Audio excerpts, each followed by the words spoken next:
नमस्कार, आप देख रहे सिटी पोस्ट लाइव। मैं हूं रिया रजक। कटिहार में जेडीयू के महासचिव मनीष वर्मा का सियासी तेवर देखने लायक रहा। जी हां, 3 दिवसीय दौरे पर पहुंचे मनीष वर्मा ने प्रेस कॉन्फ्रेंस में विपक्षी दलों पर तीखे हमले किए हैं। जी हां, राजद से लेकर कांग्रेस और जन स्वराज तक हर किसी को लपेटे में लिया है। जी हां, जेडीयू के राष्ट्रीय महासचिव मनीष वर्मा इन दिनों 3 दिवसीय दौरे पर सीमांचल के जिले कटिहार में हैं। रविवार को जिला अतिथि गृह में आयोजित प्रेस कॉन्फ्रेंस में उन्होंने खुलकर विपक्षी दलों पर निशाना साधा और संगठन की मजबूती को लेकर भी कई बातें कही। जी हां, राजद को आड़े हाथ लेते हुए उन्होंने कहा है कि मंगली लाल मंडल को चेहरा बनाकर आरजेडी अब अति पिछड़ों को गुमराह करने की कोशिश कर रही है, लेकिन ये पार्टी पहले इस वर्ग का दर्जा खत्म करने के लिए जिम्मेदार थी।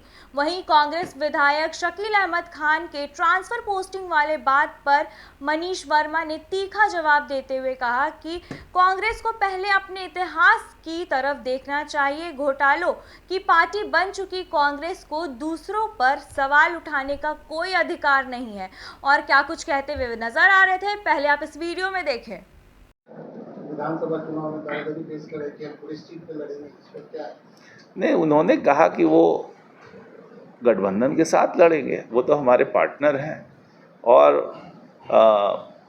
पूरा उन्होंने हर समय कहा है कि मुख्यमंत्री के नेतृत्व में चुनाव होगा और हम लोग सब इसके नेतृत्व में लड़ेंगे, बार बार उन्होंने कहा है।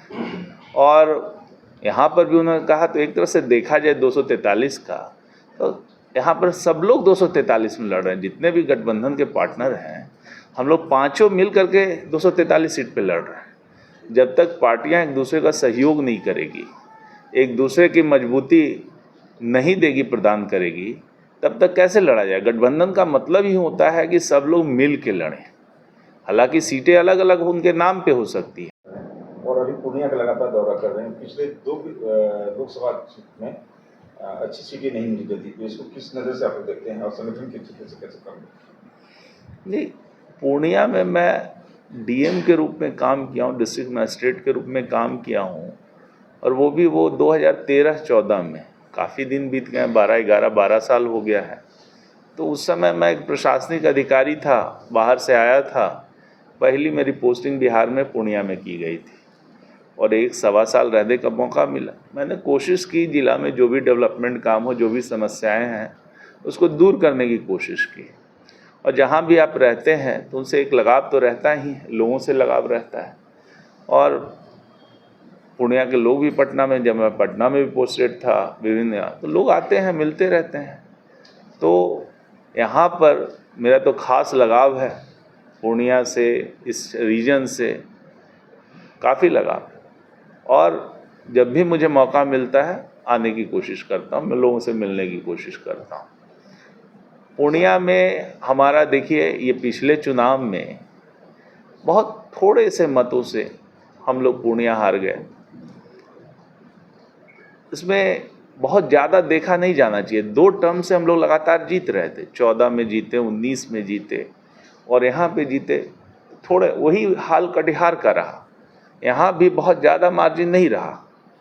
और हमेशा जो है ये क्षेत्र जो है, इस क्षेत्र में जदयू अच्छा करते आई है। ये हम लोग का बेस क्षेत्र है। और मुझे लगता है कि अभी भी मैं ये जो घूमा हूँ चारों तरफ में, लोगों से मिला हूँ, तो मुझे लगता है कि लोगों के बीच में जदयू की बहुत अच्छी पहचान है, बहुत अच्छी पकड़ है और लोग यहाँ पर जदयू को चाहते हैं। और जदयू क्या, मैं तो कहूँगा कुछ क्षेत्रों में, पूरे क्षेत्र में एनडीए का प्रभाव है। और इस चुनाव में, 2025 के चुनाव में, मुझे लगता है कि एनडीए काफ़ी बेहतर इस क्षेत्र में करेगी। आप लोग स्वयं पत्रकार हैं, स्वयं सब जगह देखते हैं, आप तो महसूस ही करते हैं कि भाई कि जन स्वराज के आने से क्या फ़र्क पड़ेगा। जन स्वराज एक समय क्लेम करती थी कि भाई सब 143 सीट जीतेंगे तो हमारे को लगेगा कि कम हुआ है। और देखिए, जब बाई इलेक्शन हुआ, वहाँ पर भी उन्होंने क्लेम किया एक तरह से कि भाई हम इस सारी सीटें जीत लेंगे। क्या परिणाम हुआ आपके सामने है, कितना वोट मिला। तो वो तो इस तरह का क्लेम करते रहते हैं, हमेशा कोई ना कोई क्लेम करते रहते हैं और उनका कोई मतलब नहीं है। और जन स्वराज के स्वयंभू हैं, वो हमेशा एक तरह से जैसे चुनाव का लोग प्रेडिक्शन करते हैं, सेफोलॉजी इसको बोला जाता है कि चुनाव का परिणाम क्या होगा। अब लोग जो है सर्वे कराते हैं, चुनाव का परिणाम करते हैं, ये अपना प्रेडिक्शन करते रहते हैं और अधिकांश बार प्रेडिक्शन गलत भी साबित होता है, माफ़ी भी मांगते हैं।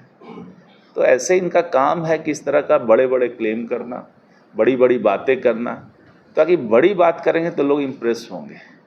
और इनकी जो बातें हैं वो सिर्फ इंटरनेट पे, सोशल मीडिया पे, यूट्यूब पे, इसी जगह पे, ज़मीन पे उनकी बातें नहीं होती है। और ज़मीन पे जब उन्होंने उतरने की कोशिश की और गांधी मैदान में उन्होंने कहा कि हम लोग पूरा गांधी मैदान पाट देंगे, 10 लाख से ज़्यादा लोग रहेंगे, पूरी सड़कें भर जाएगी, गांधी मैदान भर जाएगा, तो आपने उसका परिणाम देखा है, सबके सामने देखा है कि जनता उनको कितना स्वीकार करती है। अरे वो पार्टी से को जन सरोकार से कोई मतलब नहीं है। वो एक अलग दुनिया में रहते हैं जिसको वर्चुअल दुनिया कहते हैं। वर्चुअल दुनिया में अपना वीडियो बनता है, वर्चुअल दुनिया में लोगों के पास पहुंचता है। तो पूरी की पूरी जो पार्टी है वर्चुअल पार्टी है। ये वर्चुअल पार्टी सोशल मीडिया की पार्टी है। ज़मीन पे लोगों पे इसका कोई असर नहीं है।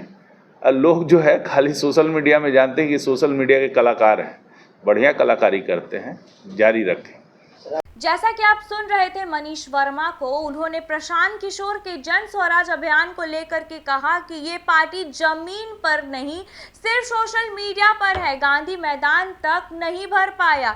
इससे साफ है कि जनता का मूड क्या है। जी हां, मनीष वर्मा ने चिराग पासवान को लेकर भी स्थिति स्पष्ट की है। उन्होंने कहा कि चिराग पासवान एनडीए के सहयोगी हैं और हम सभी साथ मिलकर चुनाव लड़ेंगे। विपक्ष भ्रम फैला रहा है, लेकिन सच्चाई यही है कि एनडीए एकजुट है। कटिहार से जेडीयू महासचिव मनीष वर्मा का यह दौरा न सिर्फ संगठन के लिए महत्वपूर्ण रहा, बल्कि उनके तीखे बयानों से बिहार की राजनीति में गर्मी ला दी है।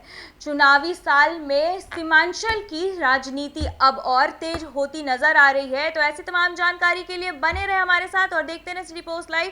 तब तक के लिए धन्यवाद।